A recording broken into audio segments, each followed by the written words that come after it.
Okay, let me tell you a story about how even if you are on a zero carb diet or on a GLP-1 or you're doing something in particular to shut off food noise, you could still have cravings and you're not doing it wrong.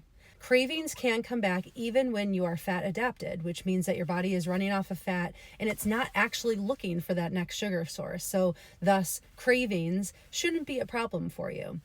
Ritualistic type of cravings, the ones that happen in your brain, can still happen. So I want to tell you a story about my typical type of craving. So I have dieted my whole life. I mean, I'm a 45-year-old woman, so I've been on every type of diet, right?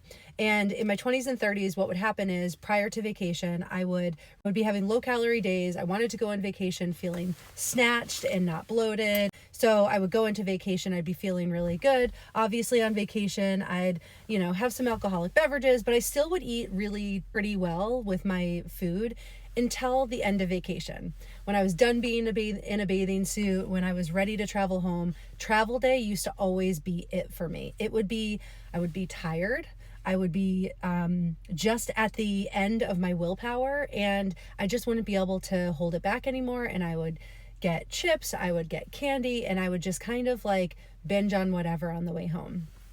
So yesterday on our trip from Florida, we were bored. I mean, like, oh God. And we would stop and we would have a bathroom stop, and I would just need to pick up food wherever we were. I had a whole cooler that I had prepared, but the night before we had traveled a little bit and stayed in a hotel, and I just wasn't confident that the food stayed cold enough in my cooler, and so I didn't want to eat it. So I ended up yesterday going to Starbucks twice. I had 3 different sets of Starbucks egg bites. I had a Jersey Mike's bowl of meat. I didn't have enough fat, so I was definitely more susceptible to cravings. And I just had some cravings, and I wanted to binge on whatever my family had. And even at 1 a.m. in the morning, I was like, could I just eat some of that popcorn before I go to bed? I'm starving.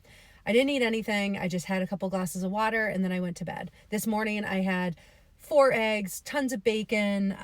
I ended up making some of my carnivore crackers, and I did just fine. But I want to tell you that the day was not easy for me, and I am a 4-year carnivore, and I am a nutrition coach.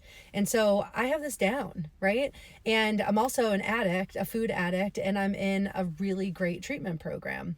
As I prepare to deliver a treatment program to carnivores and to addicts alike. And so I just want to let you know that if you are feeling like you have cravings, it's okay. It's not because you're doing anything wrong. Are there some things that you can do, especially if you're a carnivore? Yeah, you can up the fat. You can lower your stress. You can make sure that you're getting enough sleep, because when you're sleepless and you have a sleep deficit, that's going to set you up also.